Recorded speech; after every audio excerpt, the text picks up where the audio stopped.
Kerajaan Tarumanegara pernah menduduki wilayah Jawa Barat, tepatnya di dekat Sungai Citarum. Berbagai bukti sejarah menyebut keberadaan Kerajaan Tarumanegara dan perannya sebagai kerajaan Hindu tertua setelah Kutai. Tarumanegara menjadi kerajaan kedua di Nusantara yang memiliki corak Hindu setelah Kerajaan Kutai.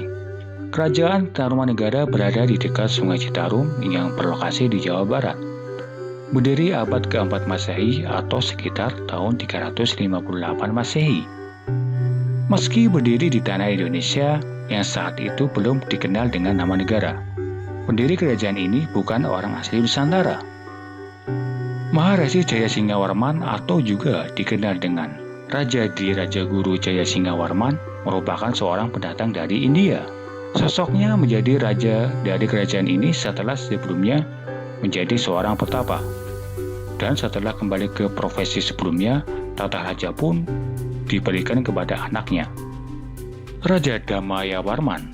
Jayasinghawarman berasal dari Salankayana, India, yang kemudian pergi ke Nusantara, tepatnya di Kerajaan Salangkanagara. Kehadirannya pun disambut Raja Dewawarman ke-8, hingga kemudian dinikahkan dengan salah satu putri kerajaan tersebut. Setelah itu, Jayasinghawarman membuka wilayah yang diperkirakan Kerajaan Tarumanegara terletak di Bekasi. Setelah itu, Jayasinghawarman mendirikan kerajaan yang dinamai Taruma sekitar 358 Masehi, dan seiring berjalannya waktu dikenal dengan Tarumanegara atau juga disebut Tarumanagara. Selama 24 tahun, Jayasinghawarman berkuasa meski belum bisa dikatakan bahwa kerajaan yang dipimpinnya memasuki era kejayaan. Karena kesulitan dalam mengetahui secara jelas bagaimana struktur genealogis raja-raja Tarumanegara. Namun dari penemuan prasasti Ciarutun yang menyebutkan nama Punawarman yang disebut sebagai raja pertama sekaligus pendiri ibu kota kerajaan yang saat itu bernama Sundapura sesuai dengan sumber sejarah Kerajaan Tarumanegara. Sementara itu dalam naskah Wangsakerta menyebutkan jika Punawarman adalah seorang raja ketiga dari Kerajaan Tarumanegara ini. Sementara pendirinya adalah Raja Di Raja Guru Jayasinghawarman di sekitar 358 Masehi. Namun, penemuan naskah ini justru diragukan kebenarannya oleh para ahli. Seluruh prasasti yang ditemukan diduga merujuk dari peninggalan dari kerajaan ini. Dari prasasti yang ditemukan, semuanya menunjukkan Punawarman sebagai raja yang berkuasa. Meskipun kerajaan ini kemungkinan berlangsung dari tahun 400 hingga 600 Masehi. Karena itu, Tarumanegara memiliki lebih dari satu raja. Punawarman disebut sebagai penguasa terbesar, dan raja terkenal pada kerajaan Tarumanegara adalah dirinya. Menurut prasasti Tugu, disebutkan kekuasaan Punawarman meliputi banyak wilayah di bagian utara Jawa bagian barat, mulai dari Banten hingga Cirebon. Punawarman juga memerintahkan penggalian Sungai Candrabaga atau juga disebut dengan Kali Bekasi yang memiliki panjang sekitar 12 km dan Sungai Komate yang menjurus ke laut. Menariknya, setelah dilakukan proses penggalian, dirayakan dengan adanya persembahan 1000 ekor sapi kepada Brahmana. Pusat kekuasaan kerajaan ini ada di sekitar wilayah tersebut, antara Bekasi dan Karawang. Punawarman mendirikan ibu kota kerajaan yang dinamai Sundapura, dan hal ini dibuktikan munculnya kompleks Candi Batujaya dan kompleks Cibuaya. Tarumanegara mengalami masa pemerintahan yang dipimpin sebanyak 12 raja.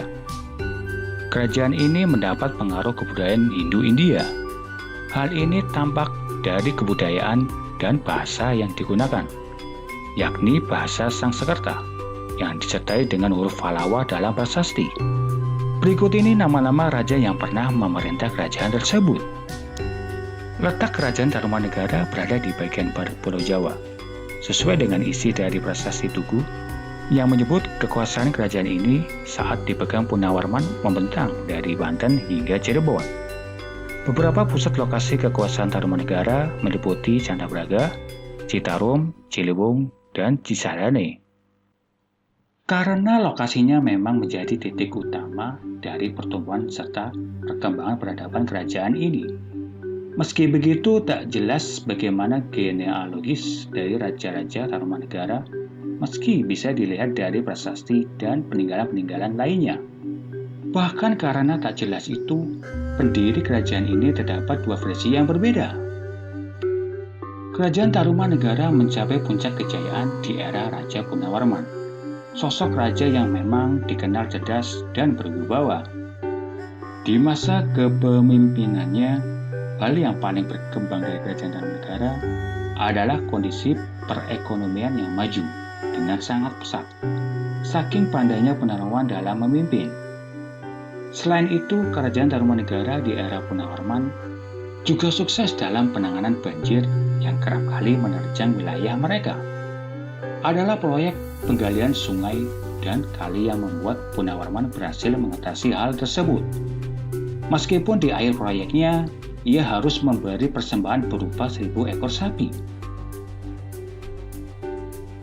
Menggali kali Candrabaga yang merupakan cikal bakal Sungai Citarum dan membuat air mengalir ke laut. Kemudian membuat kali sepanjang 11 km hanya dalam kurun waktu 12 hari dan diakhiri dengan persembahan 1.000 ekor sapi kepada kaum Brahmana. Hal ini tertuang dalam salah satu peninggalan penting mereka, yakni prasasti Tugu. Keruntuhan kerajaan ini diperkirakan terjadi di pertengahan abad ke-7 Masehi. Selama 3 abad kerajaan ini berdiri hingga mengalami kejayaan. Namun, hingga pada akhirnya hancur tak tersisa. Setidaknya terdapat 2 faktor utama yang membuat kerajaan Tarumanegara mengalami keruntuhan.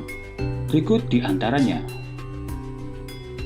Serangan ini diperkirakan terjadi di tahun 650. Terlihat dari isi prasasti Kota Kapur yang menyebut Dapun Dahyang Jerijanayasa kelancarkan serangan terhadap bumi Jawa. Hal itu dikarenakan kerajaan tersebut tak mau tunduk dengan Sriwijaya. Serangan ini terjadi dan diperkirakan bersamaan dengan keruntuhan Tarumanegara dan holding di akhir abad ke-7. Pecahnya Tarumanegara menjadi Sunda dan Galuh diambil dari naskah Wangsakerta meski kebenarannya sempat diragukan. Disebutkan bahwa Linggawarman yang berkuasa di tahun 666 disebut banyak memberi amanat kepada raja-raja kecil di daerah untuk mewakilinya. Kekuasaan dari kerajaan-kerajaan itu meningkat signifikan. Galuh berada di dekat wilayah Cirebon dan memilih berpisah dari Tarumanegara. Sementara penerus Linggawarman justru memilih mengubah kerajaannya menjadi Sunda. Berakhirnya kerajaan Tarumanegara ditandai dengan kemunculan 2 kerajaan ini, Galuh dan Sunda, yang kemudian menjadi kerajaan terbesar di Jawa Barat pada masanya. Ada beberapa peninggalan kerajaan Tarumanegara. Prasasti Ciaruten yang berisi tapak kaki Punawarman dengan pernyataan yang menyebutkan bahwa wilayahnya yang mencakup Sungai Cisadane dan Ciaruten. Prasasti Tugu yang berisi mengenai proses penggalian Sungai Candrabaga dan Gomati guna mengatasi banjir. Prasasti Jambu isinya pujian terhadap Punawarman yang bahkan sampai disamakan dengan Dewa Indra.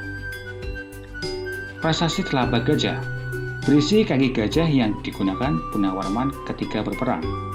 Gajah tersebut dinamai Airawata, seperti gajah perang Dewa Indra. Prasasti Cidanghyang yang juga berisi mengenai pujian-pujian terhadap Punawarman sebagai raja dari Tarumanegara. Prasasti Kebun Kopi, Prasasti Pasir Muara, Prasasti Pasir Awi, dan Prasasti Muara Ciatan juga termasuk dalam peninggalan kerajaan Tarumanegara. Situs Batu Jaya merupakan komplek pecandian yang ditemukan di Karawang dan bertempat di tepi Sungai Citarum.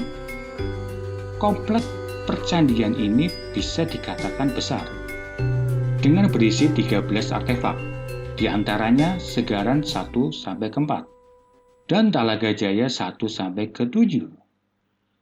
Situs Dibuaya berisi 2 artefak yang diyakini merupakan peninggalan Tarumanegara berupa Candi Lemah Dhuwur Wadon dan Lemah Dhuwur Lanang. Ditemukan di Karawang, tepatnya arah ke timur dari situs Batu Jaya dan lebih dekat dengan sisi utara pantai Jawa. Arca. Banyak sekali arca yang ditemukan di bekas wilayah kekuasaan Tarumanegara dan diyakini sebagai peninggalan kerajaan tersebut, khususnya di lokasi yang berdekatan dengan candi yang disebutkan di atas. Terdapat 3 buah arca, yakni Wisnu, Siwa yang berada di Tanjung Barat, dan Durga yang berada di Tanjung Priok. Demikian penjelasan mengenai kerajaan Tarumanegara, mulai dari awal berdiri, siapa pendirinya, letaknya di mana, dan apa penyebab runtuhnya kerajaan ini, sampai peninggalan-peninggalan yang ada berupa situs, candi, dan arca. Semoga informasi ini bisa dipahami dan bermanfaat bagi kita semua. Sampai jumpa.